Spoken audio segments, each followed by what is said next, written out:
Hi everyone, and welcome to the next instalment of Marcus's and Joachim's group build, Wheeled Vehicles in Military Use.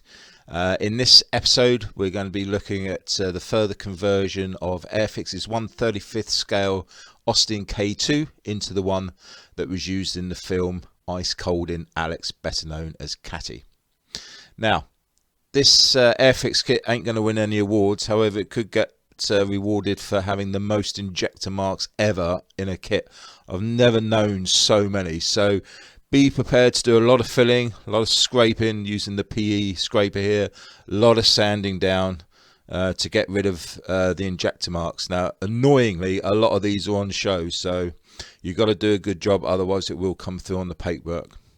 Now, just to reinforce the filling, I do actually put a very light coat of Tamiya Thin over the filler, and this prevents any sort of cracking or any of it falling out further down the line. Not too worried about how this looks, because this is all going to be on the underside anyway. Next, the first job was to take out all the louver windows and replace those with plastic card slats, and using the good old Dremel here, taking out as much of the plastic as possible. Then once done, going in with a knife and your sandy stick and making a nice smooth rectangle where I can then go ahead and put in the plastic card slats. And this has to be done on both sides, as you can see here.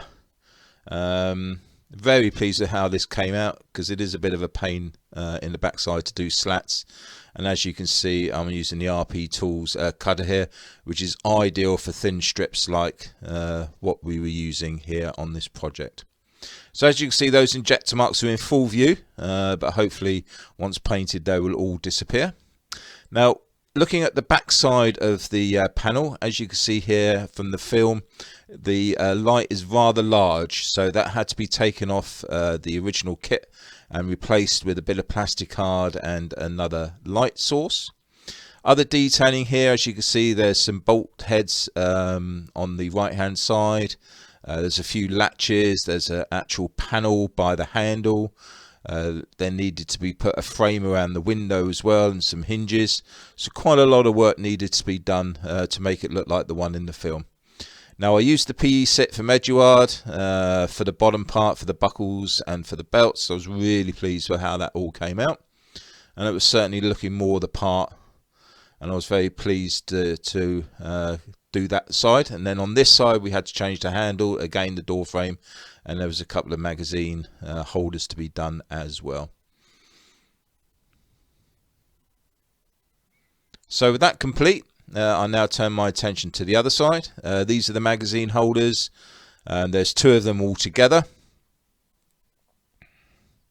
And also with the top right hand corner, there's also should be a sort of a leather handle that you can hang on, but the one in the film, all that's left is the little hinge, so that had to be added as well. So as you can see, I've done the holders with a little bit of scraps of plastic card, and also the handle with some plastic rod. All very straightforward. Now the next project was to do the seat. Now the seat in the film is somewhat different to the seat. Well, I say seat, it's probably more of a box, but you know, it's basically where the passenger sits, and that had to be cut right back because the top bit and also the clasps are different as well as the one in the film. So this is the kit part, and as you can see here, we've got a couple of stills. There is a pillow on top of it here, but obviously that was used mainly for the seat. So I've decided to go for this picture where we got a bit of a canvas sheet on top, and you can see those very distinctive buckles there as well, or clasps I should say, on the box. So first off, we get our old knackered out saw, and we go around each side and cutting off the top as square as possible, and then we cut that down to size again using a craft knife, and then that would all be sanded nice and smooth. And now I have a nice box for which I can start adding the detail.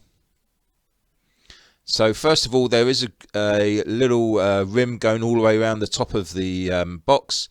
So it's just a matter of getting a little bit of plastic card strip, using the Tamiya thin, cutting the strip down to size, and then very carefully putting it in place using the tweezers.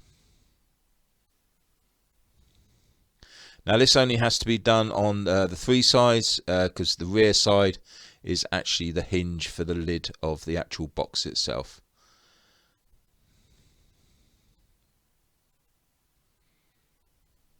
Now I actually decided to leave that bit empty because you're not actually going to see it, so there's no point having to put a hinge in. Then I got a small piece of very thin plastic card because the lid is very thin in the photo. Cut that to size, rounded off the edges, and that was stuck on top, and you just made some clasps and added on a PE padlock for extra detailing. Now moved on to the covers for the windows. The one on the left side and the middle stay down throughout the film. However, the one on the right side goes up and down like the proverbial drawers. So I decided to keep that up just for a bit of variety and put that in a roll. So we're going to be using the green stuff. Now you've seen me use this plenty of times on other videos. So just go through the basics. Use the flour to dry the green stuff out. Roll it out as thin as you possibly can. And then using a PE bending tool, you can cut it all to size. And obviously using the ruler there to make sure it's the correct size. So once you have dried it all out, we then put it into water to get the stickiness and wetness back and take all of that flour off. And then you can place it onto your model and sculpt it until it's the size and shape that you actually want it to be. Then once dry, if needed, you can add on some CA glue to stick it into place. The actual roll was done just rolling the green stuff around a piece of plastic rod. Give it a little bit of a twist to add some character to it. And there we had all 3 parts put into place. The actual sheet that went on top of the box, again wrapped around some plastic card of the same size, left to dry, and then again that was added on with some CA glue. I'm really pleased with how that turned out.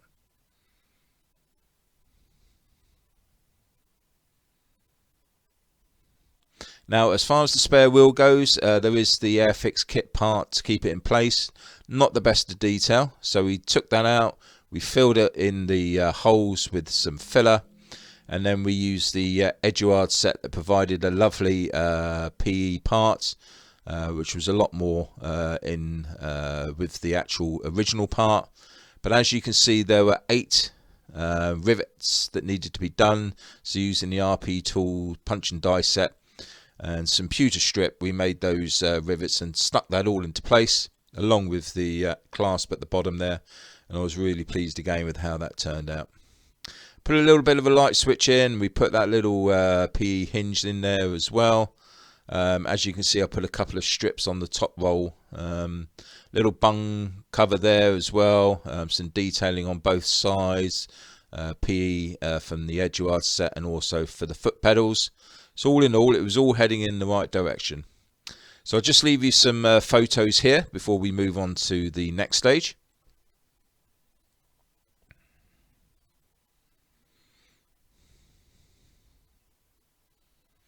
Now there's this elusive handbrake handle that's obviously been put in for the film. I'm assuming because the original wouldn't hold it on the hills being a 4-wheel drive. But since it's in the film, we have to put it into the vehicle. So I just drilled out a hole next to the seat base, and then using some 5mm copper wire sculpted a very simple handbrake, as you can see here, and then that was put in place with some CA glue, and that should look pretty good once painted up. Now as far as the original handbrake and the gear stick goes, the only additions here that I made to the plastic kit was to make the handle more pronounced, and I added a little bit of plastic rod just for the cabling. All very fine work, but worth doing. This is the actual clasp that holds the spare wheel in. Again, the kit part was very poor, so we used the PE set along with some 0.3mm rod. And again, as you can see here, we need to put some rivets in. So whenever you see an indentation on a bit of PE, you need to add some rivets. So that's all in place there. Really pleased with how that turned out. As you can see, I've put the dashboard on. I'm going to be leaving the steering wheel off because I'm going to be needing to do some fine detail painting in that area, and that's just going to get in the way. But all in all, that's pretty much it, except for the seat, and that's what we're going to be looking at next. So with the seat, it's a bit of a bucket seat. It had a cover on it. There are some other stills where you can actually see them sitting on a cushion, as you can see here, to keep the actors' bums nice and soft. So this is the base as well. The plastic kit from the Airfix has no detail on it at all of any worth, so that all needed to be done. So these are the two pieces that I was given. I've added on some rivets and some beading around the bottom, also some Meng nuts as well, and a couple of little PE straps at the back, and that makes it look a lot more realistic.